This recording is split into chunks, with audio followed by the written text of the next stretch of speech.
ಎಲ್ಲರಿಗೂ ನಮಸ್ಕಾರ. ಶ್ರೀತಾ ಫುಡ್ ಚಾನಲ್ಗೆ ಸ್ವಾಗತ. ಇವತ್ತಿನ ರೆಸಿಪಿ ತೊಂಡೆಕಾಯಿ ಮತ್ತು ಚಪ್ಪರದವರೆಕಾಯಿ ಮಿಕ್ಸ್ ಸಾಂಬಾರ್. ಮೊದಲಿಗೆ ತೊಳೆದು ಕಟ್ ಮಾಡಿ ಇಟ್ಕೊಂಡಿರೋಂಥ ತರಕಾರಿನ ಕುಕ್ಕರ್ಗೆ ಸೇರಿಸ್ಕೊತಾ ಇದ್ದೀನಿ.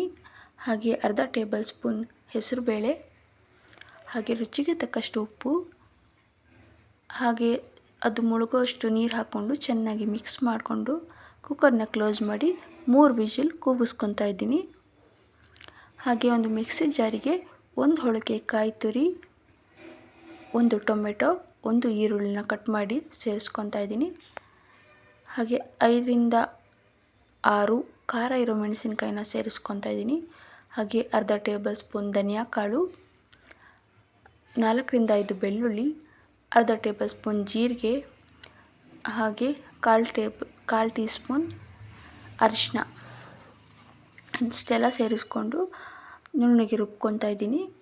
ಇವಾಗ ಕೂಗಿಸ್ಕೊಂಡಿರೋಂಥ ತರಕಾರಿನ ವಿಷಲ್ ಹೋಗಿದೆಯಾ ಅಂತ ನೋಡಿಕೊಂಡು ಅದನ್ನು ಓಪನ್ ಮಾಡಿಕೊಂಡು ರುಬ್ಬಿರೋಂಥ ಮಸಾಲೆನ ಅದಕ್ಕೆ ಸೇರಿಸ್ಕೊಂಡು ಚೆನ್ನಾಗಿ ಮಿಕ್ಸ್ ಮಾಡಿ ಒಂದು 10 ನಿಮಿಷ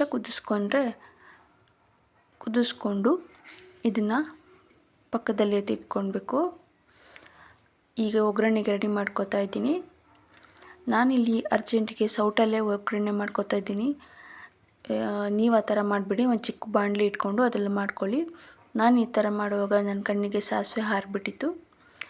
ಮೊದಲಿಗೆ ಸ್ವಲ್ಪ ಎಣ್ಣೆ ಹಾಕ್ಕೊಂಡು ಅರ್ಧ ಟೀ ಸ್ಪೂನ್ ಸಾಸಿವೆ, ಅದನ್ನು ಸಿಡಿಸ್ಕೊಂಡು ಅರ್ಧ ಟೀ ಸ್ಪೂನ್ ಜೀರಿಗೆ, ಅದು ಸಿಡಿದ ನಂತರ ಸ್ವಲ್ಪ ಕರಿಬೇವಿನ ಸೊಪ್ಪು, ಹಾಗೆ 4ರಿಂದ 5 ಬೆಳ್ಳುಳ್ಳಿ, 1-2 ಒಣಮೆಣಸಿನ್ಕಾಯಿನ ತುಂಡು ಮಾಡಿ ಇದಕ್ಕೆ ಸೇರಿಸ್ಕೊಂಡು ಚೆನ್ನಾಗಿ ಫ್ರೈ ಮಾಡಿಕೊಂಡು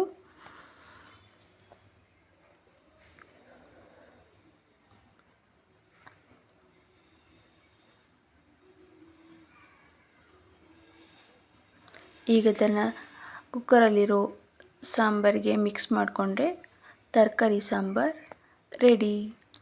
ಇವತ್ತಿನ ರೆಸಿಪಿ ನಿಮಗೆ ಇಷ್ಟ ಆಗಿದೆ ಪ್ಲೀಸ್ ಒಂದು ಲೈಕ್ ಮಾಡಿ, ಹಾಗೆ ನನ್ನ ಚಾನಲ್ನ ಸಬ್ಸ್ಕ್ರೈಬ್ ಮಾಡಿಕೊಂಡು ಸಪೋರ್ಟ್ ಮಾಡಿ. Thank you.